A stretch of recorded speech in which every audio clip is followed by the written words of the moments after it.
Hi good morning everyone. ನಾನು ಕಾಸಿಮಪ್ಪ, real competitive academy India ಆತ್ಮೀಯ ಸ್ಪರ್ಧಾ ಮಿತ್ರರೇ, ಎಲ್ರಿಗೂ ಕೂಡ ಈ ಒಂದು ಯೂಟ್ಯೂಬ್ ಚಾನಲ್ಗೆ ಸ್ವಾಗತ. ಇವತ್ತಿನ ಅವಧಿಯಲ್ಲಿ ಕರೆಂಟ್ ಅಫೇರ್ಸ್ ಬಗ್ಗೆ ತರಗತಿಯನ್ನು ನೋಡೋಣ. ಜನವರಿಯಿಂದ ಹಿಡಿದು ಜೂನ್ 26ರವರೆಗೆ ಪ್ರತಿ ತಿಂಗಳ ಕರೆಂಟ್ ಅಫೇರ್ಸನ್ನು ಡೀಟೇಲ್ ಆಗಿ ಒಂದೊಂದಾಗಿ ನೋಡ್ತಾ ಹೋಗೋಣ. ನೀವೆಲ್ಲ ಅಬ್ಸರ್ವ್ ಮಾಡ್ತಾ ಇದ್ರಿ ನೋಡ್ರಿ. ಜನವರಿಯಿಂದ ಜೂನ್ 26ರವರೆಗೆ ಸಂಪೂರ್ಣ ಪ್ರಚಲಿತ ಘಟನೆಗಳು.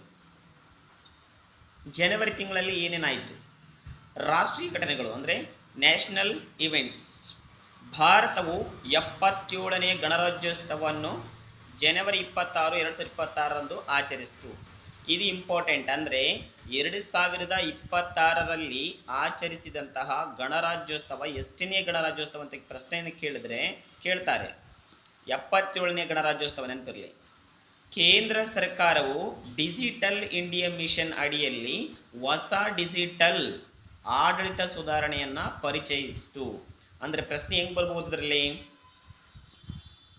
ಡಿಜಿಟಲ್ ಇಂಡಿಯಾ ಮಿಷನ್ ಅಡಿಯಲ್ಲಿ ಹೊಸ ಡಿಜಿಟಲ್ ಆಡಳಿತ ಸುಧಾರಣೆಯನ್ನು ಪರಿಚಯಿಸಿದ ಸರ್ಕಾರ ಯಾವುದು? ಯಾವ ಸರ್ಕಾರ? ಕೇಂದ್ರ ಸರ್ಕಾರ, ರಾಜ್ಯ ಸರ್ಕಾರ ಅಲ್ಲ.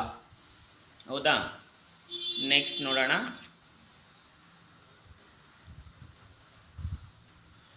ಅದೇ ಜನವರಿ 2026ಕ್ಕೆ ಸಂಬಂಧಪಟ್ಟಂತ ಪ್ರಚಲಿತ ಇನ್ನುಳಿದವ. ಉದ್ಯೋಗ ಯೋಜನೆಗಳನ್ನು ಘೋಷಿಸಿವೆ. ಆರ್ಥಿಕತೆ ಹೆಂಗಿದೆ? ಜನವರಿಯಲ್ಲಿ ಆರ್ಥಿಕತೆ ಹೆಂಗಿತ್ತು 2026ರಲ್ಲಿ? ದುಬಾರಿ ನಿಯಂತ್ರಣಕ್ಕಾಗಿ ಆರ್ಬಿಐ ರೇಪೋ ದರವನ್ನು ಸ್ಥಿರವಾಗಿರಿಸಿತು. ನೆನಪಿರಬೇಕು. ಜಿಎಸ್ಟಿ ಸಂಗ್ರಹದಲ್ಲಿ ಉತ್ತಮ ಏರಿಕೆ ಕಂಡು ಬಂದಿತು. ಜಿಎಸ್ಟಿ ಸಂಗ್ರಹ ಏನಿದೆಯಲ್ಲ, ಟ್ಯಾಕ್ಸ್, ಉತ್ತಮ ಏರಿಕೆ ಕಂಡು ಬಂದಿತ್ತು. ಮತ್ತು ವಿಜ್ಞಾನ ಮತ್ತು ತಂತ್ರಜ್ಞಾನಕ್ಕೆ ಸಂಬಂಧಪಟ್ಟಂತೆ ಅಂದರೆ ಸೈನ್ಸ್ ಅಂಡ್ ಟೆಕ್ಗೆ ಸಂಬಂಧಪಟ್ಟಂತೆ ಏನೆಲ್ಲ ಇಂಪ್ರೂವ್ಮೆಂಟ್ ಆಯಿತು ನೋಡ್ರಿ. ಇಂಡಿಯನ್ ಸ್ಪೇಸ್ ರಿಸರ್ಚ್ ಆರ್ಗನೈಸೇಷನ್ ಅಂತ ಹೇಳಿದ್ರ ಇಸ್ರೋ ಫುಲ್ ಫಾರ್ಮ್ ಕೂಡ ಕೇಳ್ತಾರೆ. PC ಎಕ್ಸಾಮ್ನಲ್ಲಿ ಕೆಲವೊಂದು ಎಕ್ಸಾಮ್ಗಳಲ್ಲಿ ಕೇಳಿದಾರೆ. ನಿಮಗೆ ಗೊತ್ತಿರುತ್ತೆ ಕ್ವಶನ್ ಪೇಪರ್ ನೋಡಿದ್ರೆ. ಅಂದರೆ ಇಸ್ರೋ ವಿಸ್ತೃತ ರೂಪ ಏನಂತ ಹೇಳಿದ್ರೆ ಸಾಮಾನ್ಯವಾಗಿ ಪ್ರಶ್ನೆ ಮಾಡ್ಬೋದು. Indian space research organisation ISRO ಹೊಸ ಉಪಗ್ರಹ ಉಡಾವಣೆಗಳಿಗೆ ಸಿದ್ಧತೆಯನ್ನು ಮುಂದುವರಿಸುತ್ತೆ. ಜನವರಿಯಲ್ಲಿ ಇದು ಕರೆಂಟ್ ಅಫೇರ್. AI ಆಧಾರಿತ ಸರ್ಕಾರಿ ಸೇವೆಗಳು ಹೆಚ್ಚಾದವು. 2026ರಲ್ಲಿ ಆಗಿದ್ದು, 25ರಲ್ಲೆಲ್ಲ. AI ಆಧಾರಿತ ಸರ್ಕಾರಿ ಸೇವೆಗಳೇನಾದವು 2026ರಲ್ಲಿ ಜಾಸ್ತಿ ಆಯಿತು. ನೆಕ್ಸ್ಟ್ ನೋಡಿ.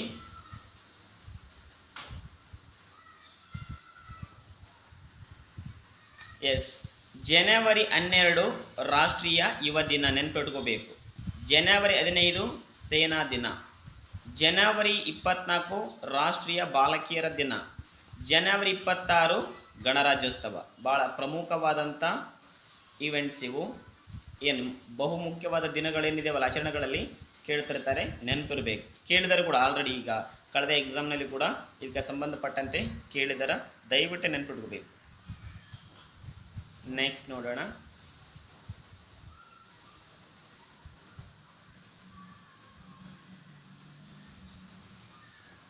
ನೋಡ್ರಿ, ಫೆಬ್ರವರಿಗೆ ಸಂಬಂಧಪಟ್ಟಂತೆ ಇವಾಗ ಜನವರಿ ಮುಗಿತು, ಫೆಬ್ರವರಿ ಬಜೆಟ್ ಮತ್ತು ಆರ್ಥಿಕತೆ ಬಗ್ಗೆ ಹಣಕಾಸು ಸಚಿವರು ಯಾರಿದ್ದಾರೆ? ಕೇಂದ್ರ ಹಣಕಾಸು ಸಚಿವರು ಇವಾಗ ನಿರ್ಮಲಾ ಸೀತಾರಾಮನ್ ಅವರು ಕೇಂದ್ರ ಹಣಕಾಸು ಸಚಿವರು ಕೇಂದ್ರ ಬಜೆಟ್ 2026-27 ಮಂಡಿಸಿದ್ರು. ಈ 2026 ಮತ್ತು 27ನೇ ಕೇಂದ್ರ ಬಜೆಟ್ ಯಾವ ಒಂದು ಕ್ಷೇತ್ರಗಳಿಗೆ ಹೆಚ್ಚಿನ ಕೊಡುಗೆಯನ್ನು, ಹೆಚ್ಚು ಒತ್ತನ್ನು ನೀಡಿತಂತ ಹೇಳಿದ್ರ, ಫಸ್ಟು ಫಂಡಮೆಂಟಲ್ಸ್ ಬೇಸಿಕ್ಸ್ ಅಂದರೆ ಮೂಲ ಸೌಕರ್ಯಕ್ಕೆ ಹೆಚ್ಚು ಒತ್ತು ನೀಡಿತು. ಅಗ್ರಿಕಲ್ಚರ್ ಕೃಷಿಗೆ ಸಂಬಂಧಪಟ್ಟಂತೆ ಹೆಚ್ಚು ಒತ್ತು ನೀಡಿತು. ಡಿಜಿಟಲ್ ಆರ್ಥಿಕತೆ, ಓಕೆ. ನೆಕ್ಸ್ಟ್ ಉದ್ಯೋಗ ಸೃಷ್ಟಿಗೆ ಒತ್ತು ನೀಡಿತು. ಸರ್ಕಾರಿ ಯೋಜನೆಗಳು ಏನೇನಿದಾವಪ್ಪ ಅಂತೇಳಿ. ನೆಕ್ಸ್ಟ್ ಗ್ರಾಮೀಣಾಭಿವೃದ್ಧಿ ಮತ್ತು ರೈತ ಕಲ್ಯಾಣ ಯೋಜನೆಗಳು ಆರಂಭಗೊಂಡವು. ಯಾವುದಕ್ಕೆದು? ಕೇಂದ್ರ ಬಜೆಟ್ 2026 ಒತ್ತು ನೀಡಿದಂಥ ಅಂಶಗಳು. ದಯವಿಟ್ಟು ನೆನಪಿರಬೇಕು. ಪ್ರಶ್ನೆ ಯಾವ ಥರ ತೆಗಿತಾರೆ ಅಂತ ಹೇಳಿದ್ರೆ, ನಾವು ಬರೆದಂಥ ಇಂದಿನ ಒಂದು ಸ್ಪರ್ಧಾತ್ಮಕ ಪರೀಕ್ಷೆಯಲ್ಲಿ ಈ ಕೆಳಗಿನ ಯಾವ ಅಂಶಕ್ಕೆ ಕೇಂದ್ರ ಹಣಕಾಸು ಬಜೆಟ್ 2026 ಒತ್ತು ನೀಡಿಲ್ಲ ಅಂತ ಕೇಳ್ಬೋದು.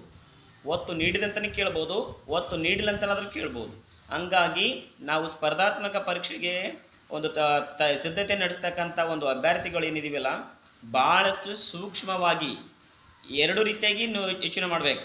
ಕೇಳಬಹುದು, ಈಗ ಗೊತ್ತಿದ್ರೆ ನಮಗೇನಾಗಿರುತ್ತೆ, ಗೊತ್ತಿದ್ರೆ ಯಾವೆಲ್ಲ ಅಂಶಗಳಿಗೆ ಬಜೆಟ್, ಕೇಂದ್ರ ಬಜೆಟ್ ಒತ್ತು ನೀಡಿದಂತೆ ಗೊತ್ತಿದ್ರೆ, ಗೊತ್ತಿಲ್ಲದ ಅಂಶವನ್ನ ನಾವು ಟಿಕ್ಕಾಗಿ ಬರ್ತೀವಿ. ಯಾವ್ದು ಅಲ್ಲ ಅಂತ ಹೇಳಿದ್ರೆ ಅದನ್ನ ಹಾಕ್ತೀವಿ, ಯಾವ್ದು ಹೌದು ಅಂತ ಹೇಳಿದ್ರೆ ನಮ್ಗೆ ಗೊತ್ತಿದ್ದನ್ನ ಹಾಕ್ತೀವಿ. ಹೌದಾ? ಹಂಗಾಗಿ ನಾವೇನ್ ಮಾಡಬೇಕು, ಬಹಳಷ್ಟು ಜಾಗರೂಕತೆಯಿಂದ ಸ್ಪರ್ಧಾತ್ಮಕ ಪರೀಕ್ಷೆಗೆ ಸಿದ್ಧತೆಯನ್ನ ನಡೆಸಬೇಕು. ನೆಕ್ಸ್ಟ್ ನೋಡಿ, ಎಸ್, ಅಂತಾರಾಷ್ಟ್ರೀಯ ಇಶ್ಯೂಸ್ ಅಂದ್ರೆ ಇಂಟರ್ನ್ಯಾಷನಲ್ ಇಶ್ಯೂಸ್. ಭಾರತವು ಏಸಿಯನ್ ರಾಷ್ಟ್ರಗಳೊಂದಿಗೆ ವ್ಯಾಪಾರ ಸಂಬಂಧ ಬಲಪಡಿಸಿತು. ಏಸಿಯನ್ ಫುಲ್ ಫಾರ್ಮ್ ಕೇಳಿದಾರ, ದಯವಿಟ್ಟು ನನಗೆ ಕಮೆಂಟ್ ಸೆಕ್ಷನ್ ಅಲ್ಲಿ ಮಾಡಿ. SDA ಎಕ್ಸಾಮ್ನಲ್ಲಿ ಕೇಳಿದಾರ, PC ಎಕ್ಸಾಮ್ನಲ್ಲಿ ಕೂಡ ಕೇಳಿದಾರ. ಏಸಿಯನ್ ಅಂದ್ರೆ ಏನು, ಅದರ ಫುಲ್ ಫಾರ್ಮ್ ಇದೆ ಅದು. ಹೌದಾ? ವಿಜ್ಞಾನ ಮತ್ತು ತಂತ್ರಜ್ಞಾನ, ಹಸಿರು ಶಕ್ತಿ, ಗ್ರೀನ್ ಎನರ್ಜಿ, ಹೈಡ್ರೋಜನ್ ಯೋಜನೆಗಳಿಗೆ ಉತ್ತೇಜನೆಯನ್ನ ನೀಡಿತು.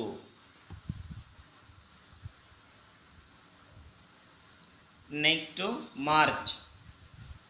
ಮಾರ್ಚ್ ಕರೆಂಟ್ ಅಫೇರ್ಸ್ ಏನಿದೆ, ಎಸ್, ನೇಷನಲ್ ರಾಷ್ಟ್ರೀಯ ಚುನಾವಣಾ ಸುಧಾರಣಾ ಹಾಗೂ ಡಿಜಿಟಲ್ ಭದ್ರತೆ ಕುರಿತು ಪ್ರಮುಖ ಚರ್ಚೆಗಳು ಆದವು. ಮಹಿಳಾ ಸಬಲೀಕರಣ ಯೋಜನೆಗಳು ವಿಸ್ತರಿಸಲ್ಪಟ್ಟು. ನೋಡ್ರಿ, ಮಹಿಳಾ ಯೋಜನೆಗಳು ಏನೇನಿದಾವ ಅವುಗಳ ಬಗ್ಗೆ ತಿಳ್ಕೋಬೇಕು. ಹೌದಾ? ನೆಕ್ಸ್ಟ್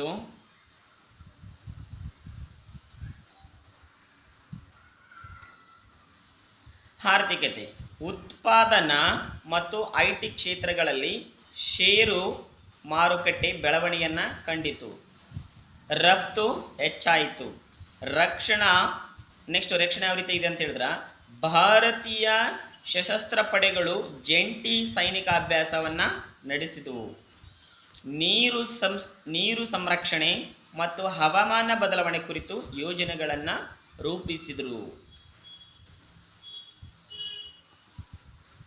ನೆಕ್ಸ್ಟ್ ಪ್ರಮುಖ ದಿನಗಳು ಅಂದ್ರೆ ಮಾರ್ಚ್ನಲ್ಲಿ, ಮಾರ್ಚ್ 8 ಮಹಿಳಾ ದಿನ ನೆನ್ಪಿಟ್ಕೋಬೇಕು.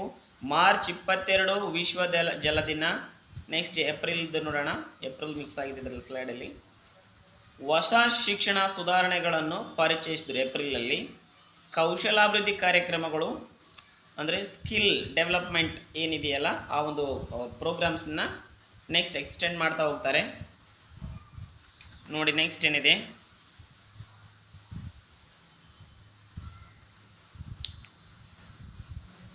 ಆರ್ಥಿಕತೆ, ಕೈಗಾರಿಕಾ ಉತ್ಪಾದನಾ ಹೆಚ್ಚಾಯಿತು.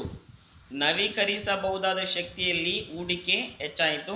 ವಿಜ್ಞಾನ ಮತ್ತು ತಂತ್ರಜ್ಞಾನ, ಭಾರತದಲ್ಲಿ ಸೆಮಿಕಂಡಕ್ಟರ್ ಹಾಗೂ AI ಯೋಜನೆಗಳು ವಿಸ್ತರಿಸಿದವು. ಭಾರತದಲ್ಲಿ ಸೆಮಿಕಂಡಕ್ಟರ್ ಹಾಗೂ AI ಯೋಜನೆಗಳು ವಿಸ್ತರಿಸಿದವು. ಇವುಗಳನ್ನ ಹೆಂಗ್ ಕೇಳ್ತಾರೆ ಅಂತ ಹೇಳಿದ್ರ, ಈಗ ಸಿಂಗಲ್ ಆಪ್ಷನ್ಸ್ ಏನಿರ್ತಾವಲ್ರಿ, ಒನ್ ವರ್ಡ್ ಆನ್ಸರ್ಸ್ ಇರಲ್ಲ. ಈಗ ಆಪ್ಷನ್ಸ್ಗಳನ್ನ ಆಯ್ಕೆಗಳನ್ನ ಹೆಂಗ್ ಕೊಟ್ಟಿರ್ತಾರೆ ಅಂತ ಹೇಳಿದ್ರೆ ನೀವೆಲ್ಲ ಗೊತ್ತಿರುತ್ತೆ, ಆಲ್ರೆಡಿ ಕಾಂಪಿಟೇಟಿವ್ ಎಕ್ಸಾಮ್ ಬರೆದಿದ್ರೆ ಒಂದೊಂದು ಆಪ್ಷನ್ಸ್ನ ಓದಕ್ಕಾಗಲ್ಲ, ಅಷ್ಟು ದೊಡ್ಡ ಆಪ್ಷನ್ಸ್ ಇರ್ತಾವ, ಇಂಥವುಗಳನ್ನ ಸೇರಿಸಿರ್ತಾರೆ. ಅವಾಗ ಅದಕ್ಕಾಗಿ ನಾವೇನ್ ಮಾಡ್ಬೇಕು, ಸೂಕ್ಷ್ಮವಾಗಿ ಅಂಶವನ್ನ ಗಮನದಲ್ಲಿಟ್ಕೋಬೇಕು, ಅಬ್ಸರ್ವೇಷನ್ ಮಾಡಬೇಕು. ನೆಕ್ಸ್ಟ್ ನೋಡ್ರಿ, ರಾಷ್ಟ್ರೀಯ ಡಿಜಿಟಲ್ ಆರೋಗ್ಯ ಸೇವೆ ವೇಗ ಪಡೆದುಕೊಂಡಿತು. ಭಾರತೀಯ ಅಥ್ಲೇಟ್ಗಳು ಅಂತಾರಾಷ್ಟ್ರೀಯ ಸ್ಪರ್ಧೆಗಳಲ್ಲಿ ಪದಕವನ್ನ ಗೆದ್ರು. ನೆಕ್ಸ್ಟ್ ಮೇ ತಿಂಗಳ ಕರೆಂಟ್ ಅಫೇರ್ ಏನಿದೆ, ಮೇ 2026 ಆರ್ಥಿಕತೆ ಫಸ್ಟ್. ಭಾರತದ ಇಂಜಿನಿಯರಿಂಗ್ ರಫ್ತು ಅಂದ್ರೆ ಭಾರತದ ಇಂಜಿನಿಯರ್ಗಳು ಗಣನೀಯವಾಗಿ ಏರಿಕೆ ಆಯಿತು. ಉತ್ಪಾದನಾ ಬೆಳವಣಿಗೆ ಬಲವಾಗಿ ಮುಂದುವರಿಯಿತು. ಅಂತಾರಾಷ್ಟ್ರೀಯ ಸಂಬಂಧ, ಭಾರತವು ಪ್ರಮುಖ ರಾಷ್ಟ್ರಗಳೊಂದಿಗೆ ತಂತ್ರಾತ್ಮಕ ಸಹಭಾಗಿತ್ವ ಮುಂದುವರಿಯಿತು.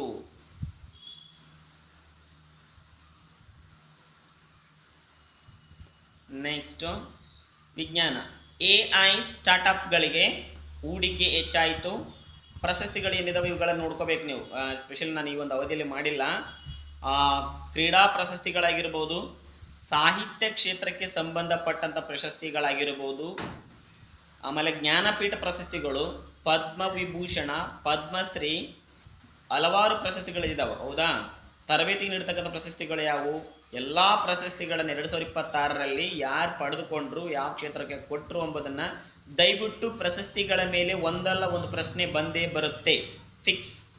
ಹಂಗಾಗಿ ಸ್ವಲ್ಪ ಅದನ್ನ ನೋಟ್ ಮಾಡಿಟ್ಕೊಂಡ್ರೆ ಬಹಳ ಉಪಯುಕ್ತ ಆಗ್ತದೆ ನಿಮ್ಮ ಪರೀಕ್ಷೆಗೆ. ನೆಕ್ಸ್ಟ್ ನೋಡೋಣ. ಜೂನ್ 2026 ಇವೆಂಟ್ಸ್ ಏನೇನಿದೆ? ಆರ್ಥಿಕತೆ ಫಸ್ಟ್. GDP. ಎಸ್, ಭಾರತದ GDP ಬೆಳವಣಿಗೆ ಸುಮಾರು 7.8 ದಾಖಲಾಯಿತು. ಭಾರತವು ವೇಗವಾಗಿ ಬೆಳೆಯುತ್ತಿರುವ ಪ್ರಮುಖ ಆರ್ಥಿಕ ರಾಷ್ಟ್ರಗಳಲ್ಲಿ ಮುಂದುವರೆದಿದೆ. ಭಾರತ ಮತ್ತು ಯುನೈಟೆಡ್ ಕಿಂಗ್ಡಮ್ ವ್ಯಾಪಾರ ಒಪ್ಪಂದ ಜಾರಿಗೆ ಮುನ್ನಡೆ ಕಂಡಿತು. ಭಾರತ ಮತ್ತು UK ಅಂತ ಹೇಳಿದ್ರೆ ಯುನೈಟೆಡ್ ಕಿಂಗ್ಡಮ್ ವ್ಯಾಪಾರ ಒಪ್ಪಂದ ಜಾರಿಗೆ ಮುನ್ನಡೆಯಿತು ಅಥವಾ ಮುನ್ನಡೆ ಕಂಡಿತು ಅಂತೇಳಿ ನೋಡ್ರಿ. ನೆಕ್ಸ್ಟ್, ವಿಜ್ಞಾನ ಮತ್ತು ತಂತ್ರಜ್ಞಾನ. ಹೈಡ್ರೋಜನ್ ಆಧಾರಿತ ಶಕ್ತಿ ಯೋಜನೆ ಉದ್ಘಾಟಿಸಲಾಯಿತು. ಹೈಡ್ರೋಜನ್ ಆಧಾರಿತ ಶಕ್ತಿ ಯೋಜನೆ ದಯವಿಟ್ಟು ನೋಟ್ ಡೌನ್ ಮಾಡ್ಕೋರಿ. ಹೈಡ್ರೋಜನ್ ಆಧಾರಿತ ಶಕ್ತಿ ಯೋಜನೆ ಉದ್ಘಾಟನೆ ಮಾಡಲಾಗುತ್ತೆ 2026ರಲ್ಲಿ ಜೂನ್ ತಿಂಗಳ. ಡಿಜಿಟಲ್ ಆರೋಗ್ಯ ವೇದಿಕೆಗಳು ಏನೇನಿದಾವೆ ಬೆಳವಣಿಗೆನ ಕಂಡು. ಸರ್ಕಾರಿ ಯೋಜನೆಗಳು.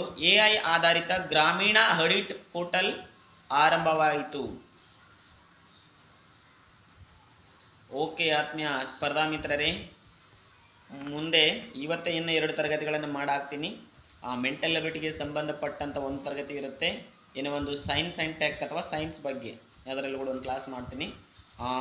I think you did understand this video. Again I will meet in my next class. Thank you all.